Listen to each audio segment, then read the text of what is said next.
Magandang hapon mula sa DOST Pag-asa, narito ang latest weather update ngayong hapon. Base sa latest weather satellite image, easterlies o yung hangin galing sa dagat Pasipiko ang kasalukuyang magdadala ng mga kaulapan dito sa may eastern section ng Luzon at Visayas, particular dito sa may eastern section ng Central Luzon at Calabarzon, habang ang malaking bahagi po ng ating bansa ay makakaranas ng generally good weather na may mataas na tsansa ng mga isolated rain showers or thunderstorm, lalo na po sa bandang hapon at gabi. Para po sa lagay ng panahon bukas, ang probinsya po ng Aurora at Quezon ay makakaranas ng maulap na kalangitan na may kalat-kalat na pag-ulan at thunderstorm dahil sa epekto ng easterlies, habang ang Metro Manila at malaking bahagi ng Luzon ay makakaranas ng generally good weather na may mga matataas na tsansa ng mga isolated rain showers or thunderstorm, lalo na po sa bandang hapon at gabi. Para sa agwat ng temperatura, Metro Manila 25 to 30 degrees Celsius, sa Tagaytay 21 to 29 degrees Celsius, Baguio City 17 to 23 degrees Celsius, Legazpi 25 to 31 degrees Celsius, Tuguegarao 24 to 32 degrees Celsius, at sa Lawag City 24 to 32 degrees Celsius. Sa Visayas, Mindanao at kasama po ang Palawan, generally good weather ang aasahan na may mataas na tsansa ng mga isolated rain showers or thunderstorm, lalo na po sa bandang hapon at gabi.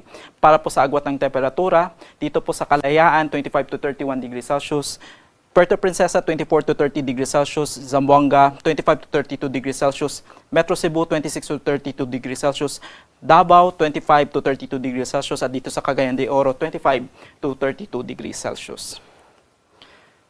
Para po sa sea condition natin, wala po tayong nakataas na gale warning sa anumang bahagi ng ating bansa. Kaya ang mga kababayan po nating mangingisda at may maliliit na sasakyan pandagat ay maaari pong pumalaot ngayon, bukas. Ngunit asahan pa rin po na maaari po silang makaranas ng mga pag-alon na pwede pong umabot ng 1.5 meters. Para po sa 3-day weather outlook sa mga pangunahing lungsod ng ating bansa, dito sa Luzon, Metro Manila and Baguio City, by Tuesday to Thursday, generally good weather ang aasahan. Ngunit pagdating po dito sa Legazpi City, by Tuesday to Wednesday, dahil sa epekto ng easterlies, ay maaari po silang makaranas ng maulap na kalangitan na may kalat-kalat ng pag-ulan at thunderstorms. By pagdating po ng Thursday, improving weather naman po tayo dito sa may Bicol region.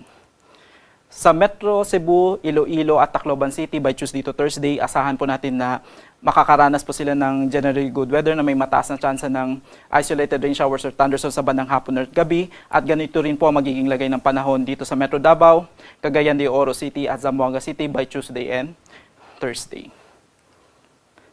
Sa ngayon, may mga nakataas po tayong mga thunderstorm advisory sa iba't ibang bahagi ng ating bansa. Kaya po sa karagdagang impormasyon, maaari lang po natin bisitahin ang panahon.gov.ph para po malaman kung ano yung mga status ng thunderstorm advisory sa iba't ibang bahagi ng ating bansa.